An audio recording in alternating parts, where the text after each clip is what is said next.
Troll करण्यासारखा विषय नाही. काय झालं की एखाद्या माणसानं सर्वसामान्य कार्यकर्त्यांना आपली प्रॉपर्टी दाखवली आणि तीही इमानदारीनं, त्याला त्याच्यावर ट्रोल केलं जातं किंवा त्याच्यावर काही कॉमेंट्स केल्या जातात. ज्यांच्याकडे आहे ना अब्जोवधी रुपये त्याला कोणी पाहत नाही. मी मुद्दामून त्या महादेव जानकरांचं जे ॲफिडेविट त्यांनी जे दाखल केले त्याची एक कॉपी माझ्याकडे आलेली. काय त्यांच्याकडे कॅश किती, आता कॅश इन हँड किती आहे, 27,330 रुपये.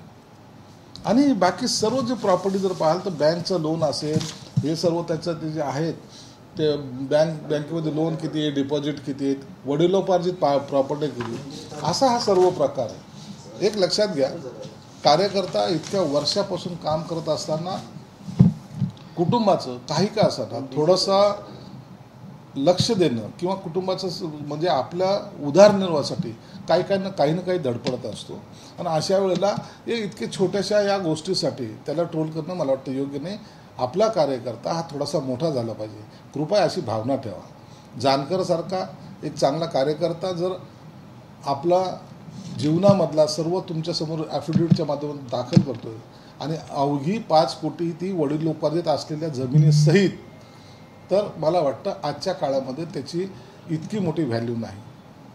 कृपया अशा लोकांना आपल्यासारख्यांच्या साथीची आवश्यकता आहे. आपल्यासारखे लोक त्यांच्या पाठीशी उभं राहण्याची आवश्यकता आहे, ना की ट्रोल करण्याची.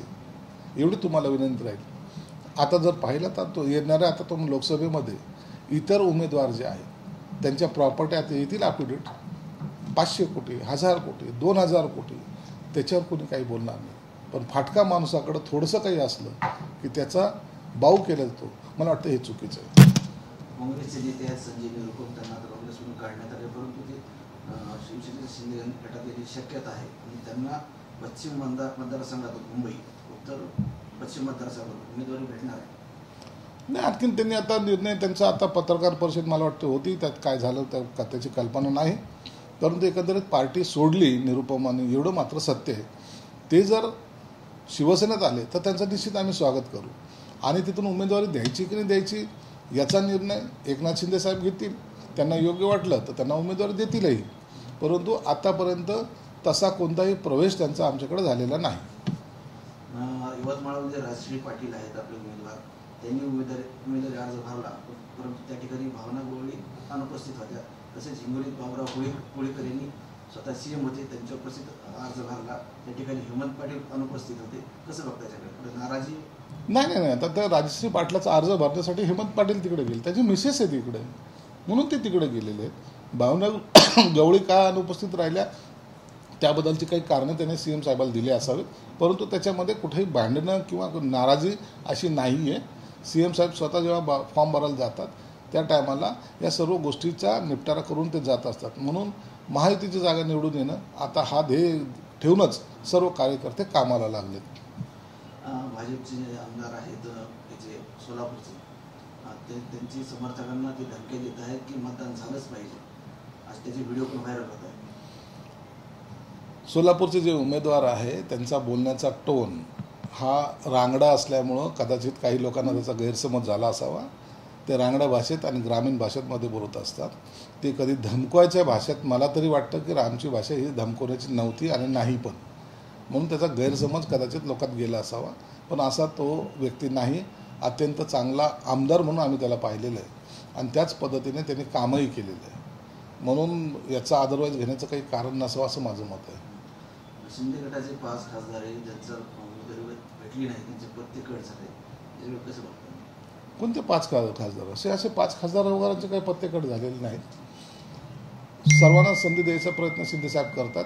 एखादा 2 खासदारांचा जो काही आदर बदल झालेला आहे त्याबद्दलचं होऊ शकतं, परंतु इतर सर्वच आमदार असे कट करून नवीन काहीतरी केलेलं आहे अशातला काही भाग झालेला नाही. ही प्रोसेसचा भाग असतो. प्रत्येक पक्षामध्ये असे दरवेळेला दर निवडणुकीला 2-3 लोकांचा पुनर्विचार, त्यांच्या जागेत शिफ्टिंग हे दुसरी होत असते. म्हणून इथं जर झालं असेल तर त्यात काही नवल नाही. नवनीत राणांचं जात वैधता प्रमाणपत्र सुप्रीम कोर्टाने वैध ठरवले, जात प्रमाणपत्र निकालही आलाय आणि त्या उमेदवार आहेत महायुतीचे, त्यांना आमच्या शुभेच्छा आहेत.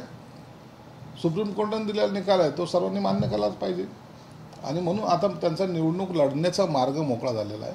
आता त्यांना अडचणी नसाव्यात. आता त्यांनी जोमाने प्रचाराला लागतील आणि ते सीट निवडून आणतील असं अपेक्षा आहे. परंतु बच्चू कडूंचा खूप विरोध होता दिसतोय त्या ठिकाणी. बघा, तिथं लोकल राजकारण आहे. बच्चू कडू विरोध करतायत, ते त्यांची ताकद आजमवत आहेत. निवडणुकीच्या काळामध्ये एकमेकाच्या विरोधात असे तुम्हाला लढाया पाहायला मिळतील, परंतु जो जिता वही सिकंदर. म्हणून राणांनी सुद्धा 3 लाख मतांनी निवडून यांचं भाकीत केलेलं आहे. ते खरं ठरो आणि अशीच अपेक्षा आम्हाला त्यांच्याकडून आहे.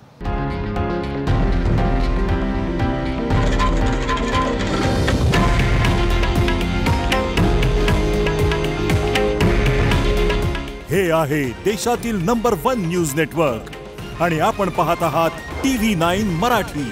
काळजी तुमची, हित महाराष्ट्राचं.